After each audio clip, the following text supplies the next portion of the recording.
Setan di depan mata. Di tempat yang biasa kamu datangi, tanpa sadar ada makhluk penunggu di depan mata.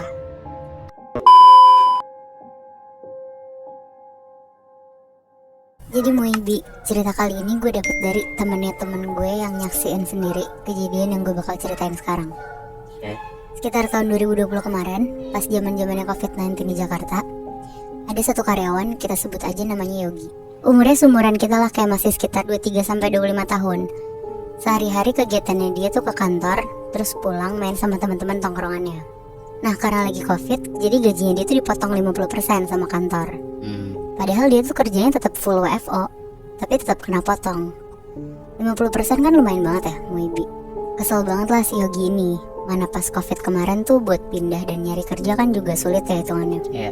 Akhirnya di sela-sela jam kerjanya dia nyoba-nyoba lah buat main slot, kayak judi online gitu. Awalnya dia deposit kecil-kecil dulu tuh, kayak 50.000, terus balik modal. Bahkan dia tuh langsung hoki pas main pertama, langsung dapat 1 juta. Langsung ketagihan dong dia. Dia mikir kalau dia depo lebih gede, pasti dia bakal dapat lebih banyak kan. Akhirnya dia beraniin diri lah buat depo 1 juta pakai uang yang dia dapat tadi.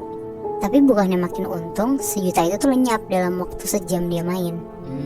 Pokoknya dia tuh bener-bener jadi ketergantungan banget lah sama mainan ini. Sampai pulang kantor tuh dia masih di kantor, sibuk main slot. Sampai akhirnya si OB kantornya, namanya Eka, karena sering banget ngeliat Yogi main, diajak main juga lah sama si Yogi ini. Karena si Eka juga masih seumuran sama Yogi, jadi dia tuh malah lebih ketagihan dari Yogi ini, Moibi. Nah, singkat cerita, karena gak bisa lepas banget, Yogi tuh sampai pinjol kemana-mana. Dan sampai gak bisa bayar, Moibi. Stres banget lah dia di situ. Dia cerita juga ke Eka, gimana nih harus ngapain lagi. Slot lagi gak bagus banget. Sampai akhirnya si Eka tuh ngasih tahu kalau di kampungnya dia ada namanya pesugihan tali pocong. Waduh. Dan itu tuh salah satu cara buat bisa jadi kaya raya tanpa kerja. Ngedenger itu Yogi yang lagi buntu banget karena kelilit utang di mana-mana, langsung kepengen lah buat nyobain. Dia nanya-nanya tuh sama Eka gimana caranya. Dan Eka tuh ternyata tahu sampai ke detail-detail lagi tuh Moibi. Katanya disuruh ambil tali pocong jenazah yang baru dikubur, terus disuruh kubur aja di tanah kantor mereka bareng sama sesajen si tali pocongnya ini. Akhirnya Yogi minta tolong lah sama Eka buat bantuin ngejalanin itu. Nanti hasilnya dibagi 2, tapi karena si Eka juga OB dan duitnya juga gak sebanyak itu, jadi dia mau aja kan. Nah, besokannya si Eka tuh disuruh cari sesajennya sama si Yogi. Dan pas pulang kantor sekitar jam 7 malam, mereka mulai nih keliling-keliling nyari kuburan yang gak gede-gede banget. Nyari ada yang meninggal gak di malam itu. Terus mereka nemu nih akhirnya ada satu makam yang lumayan jauh sama kantor mereka. Si Eka tuh di situ udah bawa cangkul. Jadi Eka yang nyangkul, Yogi ngeliatin sekitar, ganti-gantian lah mereka berdua. Sekitar 2 jam, akhirnya mulai kelihatan nih jenazahnya. Eka ngeraba-raba simpul tali di bagian kepalanya, diambil terus sama si Eka. Dan mereka berdua tuh buru-buru nutup makamnya. Mereka tuh seneng banget di situ dan langsung ke kantor. Eka sama Yogi tuh langsung ngegali halaman belakang kantornya buat naruh tali pocong sama sesajennya.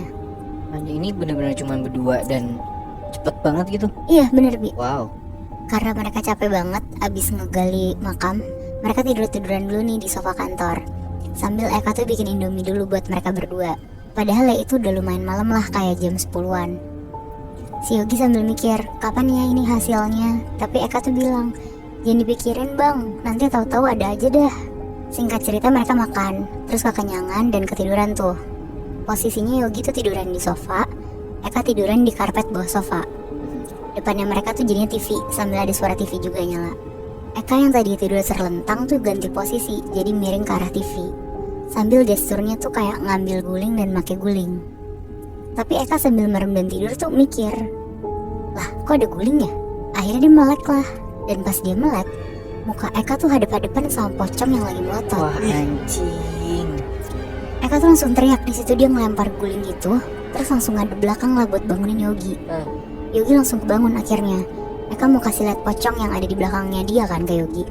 Tapi pas dia tunjuk sama Eka ke belakang, pocongnya tuh udah gak ada. Jadi bentuknya guling atau gak ada sama sekali? Jadi yang dipeluk sama si Eka ini tuh beneran guling Bi.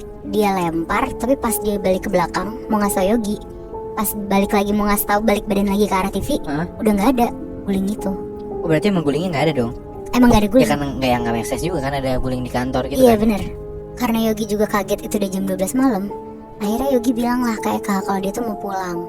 Yogi akhirnya pamit pulang ke Eka. Dia bilang juga ke Eka, lu lanjutin tidur di kamar aja lah daripada ngigo-ngigo begitu. Akhirnya Yogi yang lagi ngantuk-ngantuknya banget tuh cuci muka dulu, terus pulang lah bawa motor. Rumahnya Yogi tuh lumayan jauh dari kantor, tapi dia bawa motornya tuh pelan-pelan banget karena dia sadar kalau dia tuh lagi ngantuk. Soalnya daripada kenapa-napa di jalan juga kan. Pas lagi di jalan raya dan lampu merah, Yogi tuh berhenti sambil ngucek-ngucek mata. Pas dia nengok ke kanan, ada satu pengendara motor tuh kayak mau nyapa Yogi, tapi ketakutan gitu mimik mukanya.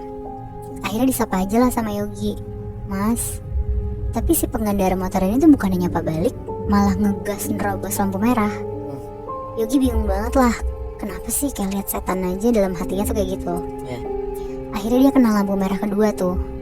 Dia berhenti dan pas banget sebelah kanan itu mobil. Yogi niatnya tuh mau ngaca ke kaca mobil itu, tapi Moebi pas Yogi nengok kanan untuk ngaca, Yogi tuh ngeliat di jok belakangnya dia ada pocong lagi duduk nyamping sambil melotot. Wow. Dilihat dari pantulan kaca mobil itu berarti ya? Iya bener Moe. Tapi anehnya pocong ini tuh kayak kebuka gitu kain kafan atasnya, jadi kepalanya tuh kelihatan gitu. Kayak nggak kebungkus gitu loh, nggak jadi kayak permen. Yogi abis ngeliat itu tuh langsung lihat ke depan, kucek-kucek mata, terus langsung nengok lagi lah ke arah mobil itu buat mastiin lagi kan. Tapi pas dia nengok ke kanan, udah nggak ada tuh sosok pocong itu. Akhirnya begitu lampu hijau dia langsung tancap gas lah, ngebut banget biar cepet-cepet sampai rumahnya. Singkat cerita, besok paginya pas sampai di kantor, Yogi langsung nyariin Eka. Pas ketemu, Yogi langsung ceritain lah ke si Eka kalau dia tuh semalam ngebonceng pocong. Dan ternyata Moebi, Eka tuh juga ngalamin hal yang sama. Jadi setiap Eka tidur dan kebangun, dia tuh terus-terusan meluk guling, tapi guling itu tuh pocong yang sama terus. Wah, bangsat. Mereka berdua tuh langsung kepusingan sendiri pagi-pagi di kantor.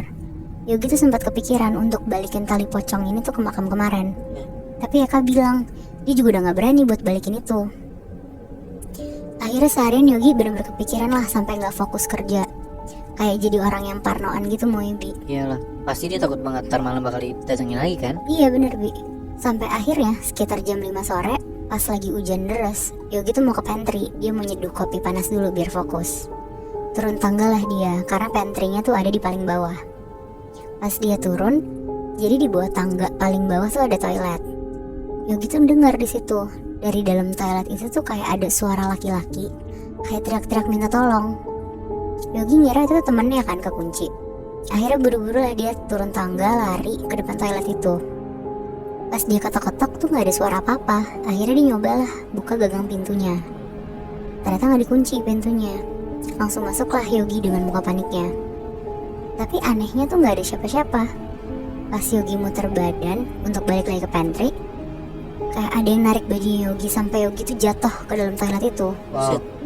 Dan pintunya tuh tiba-tiba ketutup kenceng banget. Aduh anjing. Nah dari dalam Yogi tuh berusaha lah buat ngebuka pintu itu. Dia ngegedor-gedor pintunya juga. Tapi pintu ini tuh kekunci dan gak bisa dibuka sama sekali. Padahal kuncinya tuh di dalam Bi. Akhirnya Yogi berusaha tenang lah. Dia nyalain keran wastafel yang ada di depan dia. Terus dia cuci muka lah sambil ngaca.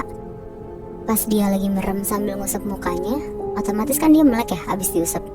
Yogi nih ngeliat di kanannya dia tuh ada pocong persis yang dia boncengin semalam, lagi ngeliatin dia sambil melotot. Karena bener-bener deket banget kelihatannya, Yogi tuh lemes dan langsung pingsan di tempat. Dia kebangun tuh sekitar jam 7 malam. Kondisi badannya tuh satu badan keringetan, dan pas dia buka pintu toilet tuh udah bisa kebuka sekarang. Akhirnya Yogi langsung keluar lah terus nyari air buat diminum. Tiba-tiba dari belakang tuh kayak ada yang nyolek Yogi. Yogi tuh udah mikir kemana-mana banget sampai tangannya tuh gemeteran banget kan. Tapi dia nggak beraniin diri lah akhirnya buat nengok ke belakang. Pas dia nengok ke belakang, nggak taunya itu tuh Eka.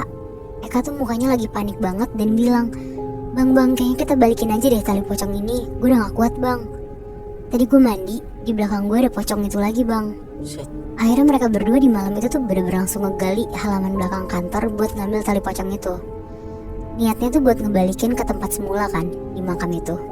Tapi pas mereka ngegali tanah itu, tiba-tiba tanah yang mereka gali itu tuh pas dipegang kayak ada batu keras. Terus mereka lanjut lah gali pelan-pelan. Ini berarti halaman belakangnya mereka kan? Iya, halaman kantornya Bi. Terus akhirnya mereka lanjut gali lah pelan-pelan kan.